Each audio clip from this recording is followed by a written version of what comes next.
Hello students, आज का lecture जो है वो थोड़ा आपके लिए बहुत लाइट है, मेरे लिए भी लाइट है। ओके, क्योंकि जो टॉपिक्स है वो नॉर्मली एमसीक्यू पर्पस के बेस पे ही है और उसके बारे में आपने पढ़ा हुआ है। ठीक है, प्रोटीन जो हमारा सेक्शन चल रहा था उसमें हमने क्लासिफिकेशन देखा, ज़ीटराइन का कॉन्सेप्ट क्लियर हो गया आपका।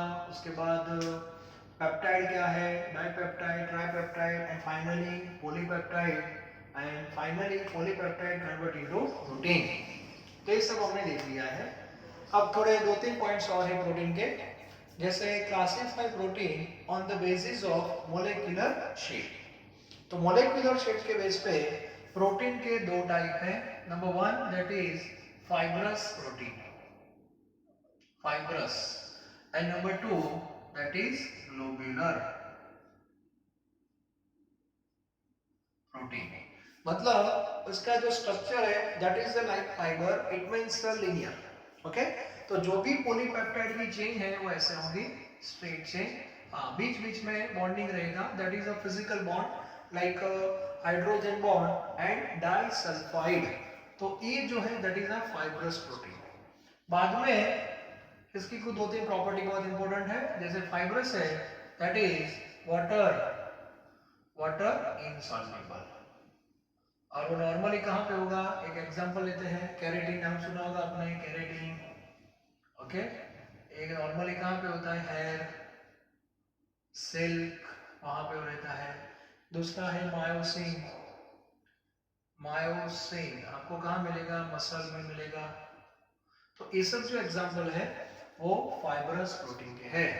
ग्लोब्यूलर जो रहता है उसमें ऐसे स्फेरिकल फॉर्म रहता है, थोड़ा उस टाइप का फॉर्म रहता है, दैट इज अ ग्लोब्यूलर। और ये जो नॉर्मली होते हैं दैट इज वाटर सॉल्युबल, और उसमें इंसुलिन रहता है, बाद में एल्बुमिन है।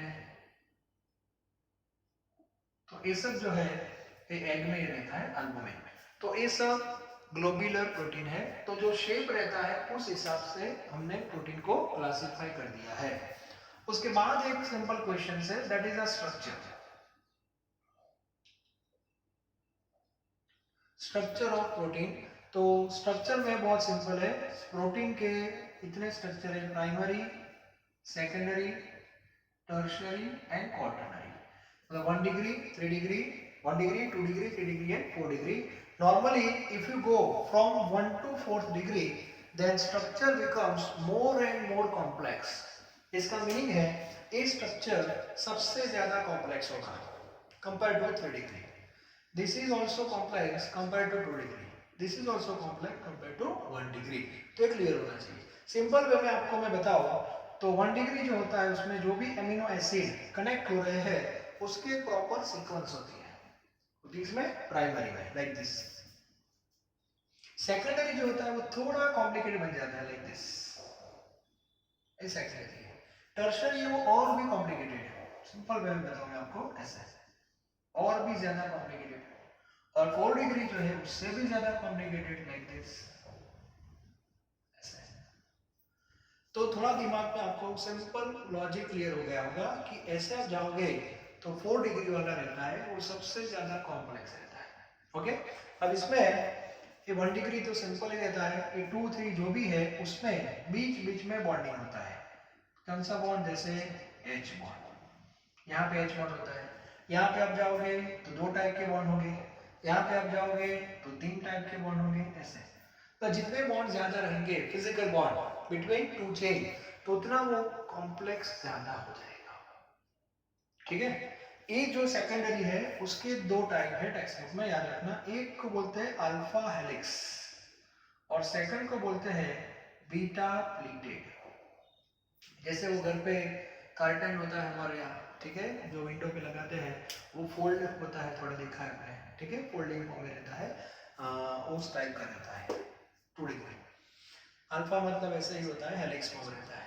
और इसमें मेन चीज क्या है कि जो एच बॉन्ड होता है वो ऐसे रहता है, मान लो कि CONH एक चेन है, उसका एक ग्रुप है peptide bond.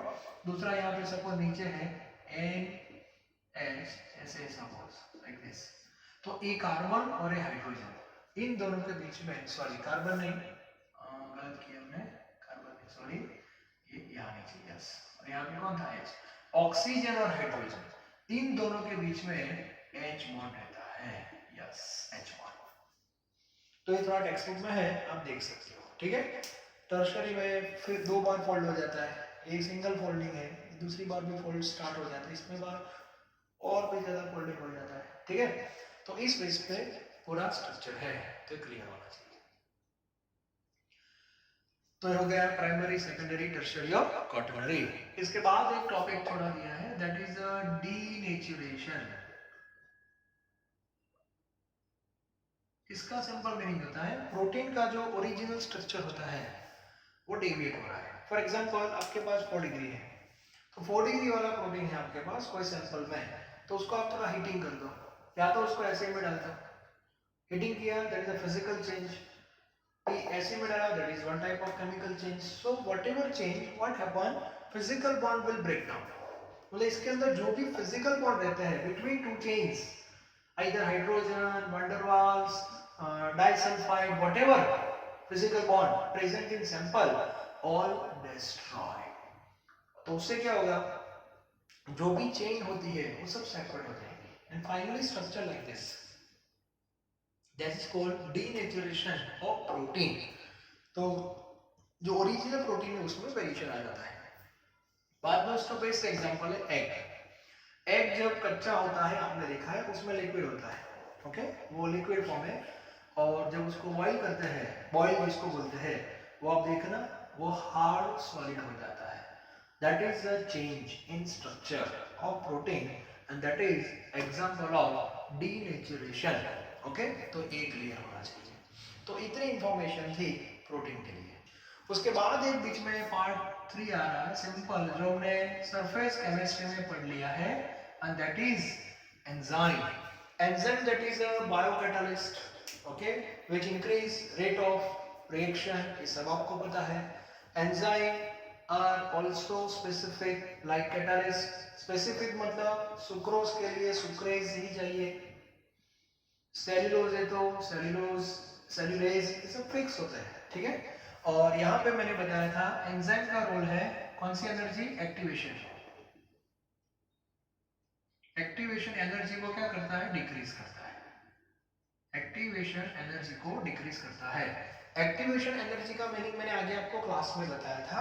Activation energy means minimum energy required for the reactant to participate in chemical reaction.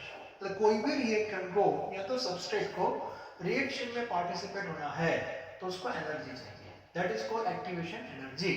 और without enzyme activation energy high होती है। जैसे हाइड्रोलिसिस ऑफ सुक्रोज आपने पढ़ा है, सुक्रोज C12 H22 O11, तो उसमें से आपको C6 H12O6 मिल रहा है ना ऐसे, हाँ सपोज, और यहाँ पे फ्रुक्टोज C6 H12O6। अब ये हाइड्रोलिसिस है, यदि आपने रिएक्शन विदाउट एंजाइम किया, without enzyme, so sucrose require around 6.25 kilojoule per mole activation energy. But if this reaction occurs in presence of enzyme, then this value becomes 2.20 kilojoule per mole. It means value will increase. ये पता होना चाहिए, okay. तो ये information है। और last में आपको पता है, पहले से पढ़ते आ रहे हो, that is called vitamins, okay, like coenzyme. Vitamin है जो एंजाइम को हेल्प करते हैं नॉर्मली रिएक्शन में, और नॉर्मली विटामिन हमारी बॉडी में सिंथेसाइज नहीं होते, नॉर्मली हम बाहर से थ्रू फूड ही लेते हैं, वो प्लांट से मिलता है हमें बेसिकली।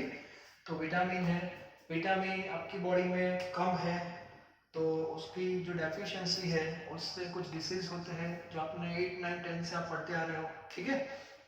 कलर ब्लाइंडनेस है, बेरी है, स्कर्वी है, ये सब नाम सुने आपने। तो इस बेस पे सब डिसीज होते हैं।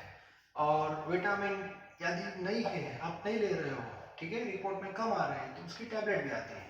लेकिन कुछ पेशेंट क्या करेंगे, डॉक्टर ने एडवाइस दी चलो एक टैबलेट लेना डेली, तो उसके दिमाग में नहीं 2 या 3 ले लो, तो ज्यादा लेना भी एडवाइजेबल नहीं है, तो ये भी थोड़ा पता होना चाहिए, डॉक्टर जितना बोले उतना ही लेना है। बाद में विटामिन जो होते हैं वो भी अल्फाबेट के हिसाब से उसको आइडेंटिफाई करते हैं, ए बी सी डी, ये सब पता है आपको, ओके। उसमें विटामिन ए डी ई के इतने जो विटामिन है वो फैट सॉल्युबल है, ये फैट सॉल्युबल है।